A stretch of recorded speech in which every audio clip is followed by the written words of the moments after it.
Hi everyone, Glenn McClure here. I'm the composer for the Wine and War project, exploring this story of the Warren family, who created the first commercial winery in the state of New York.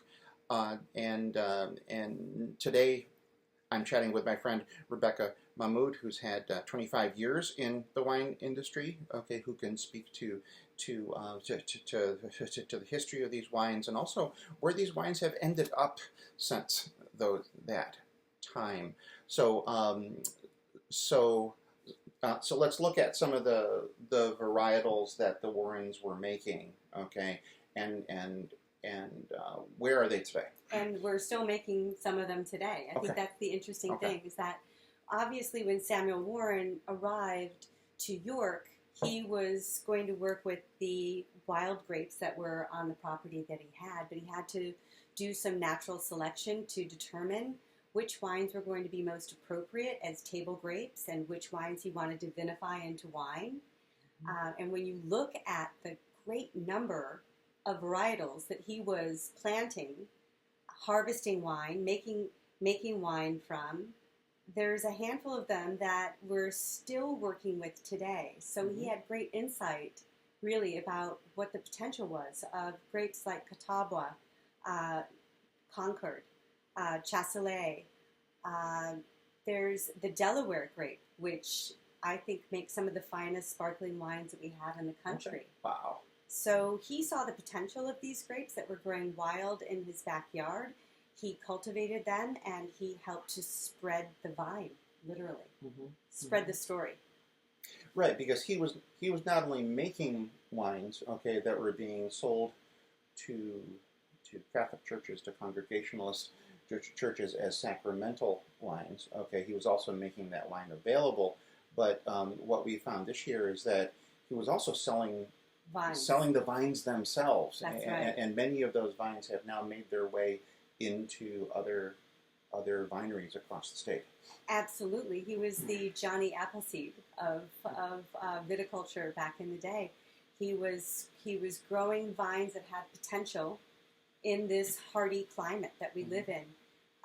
And he was discovering which ones would be the most productive for commercial endeavor, and he was taking those vines on the road and selling them. Yeah, there was an expansion of his project up in Irondequoit.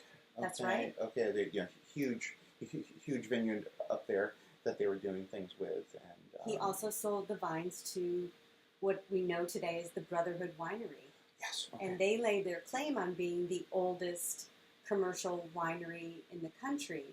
And they are the oldest, most continuously open winery in the country. But those vines came from the Warren Vineyard. Right, and this is an important distinction to make, I think, because the story that we're telling here, okay, is about the first New York State winery, but it's not a continuously running, okay, winery because of the tragedy that's central to the drama, okay, of the the son of Samuel coming home from war, Harlan, taking over the winery, running it for 15, 20 years after he came back from the Civil War, and then the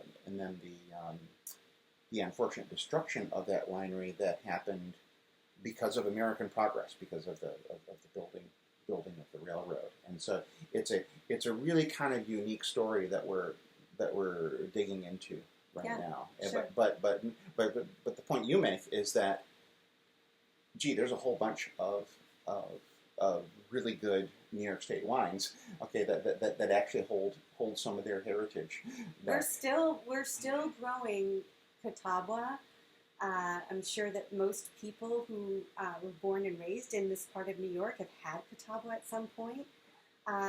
Concord grapes, of course, if you've ever had a jar of Welch's grape jelly in your kitchen, that's all Concord. Or making grape pies, okay, those Concord grapes are so good for that. Yep. Yeah. There's definitely a history of New York State and sweeter wines, and those grapes are examples of wines that are sweeter. However, they're vinified differently today. You take something like the grape Niagara, which was not on the list, but is certainly a native grape to this region. And Niagara is something that most wineries in the Finger Lakes harvest today still. It's September 2nd right now, and so I know the wineries that work with Niagara are full of Niagara this week, and nothing smells better in the winery than those grapes and the smell of the inside of the grape skin. And we vinify it differently today.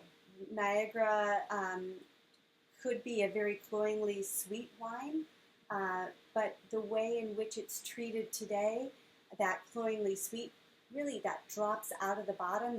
The grape has tremendous acidity. We make a Blue Newt White at Red Newt Cellars.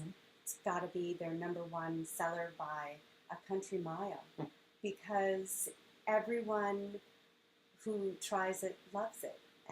And Niagara is a historic grape, as is Concord and Catawba and Delaware, and those grapes are ones that Harlan and Samuel had seen potential in very early on, and for good reason. Yeah. They sing here in this climate. Yeah. Wonderful. Well, we all should be looking out for those wines, okay, as also we continue to follow the story. So thank you, Rebecca. Thank you. Thank you.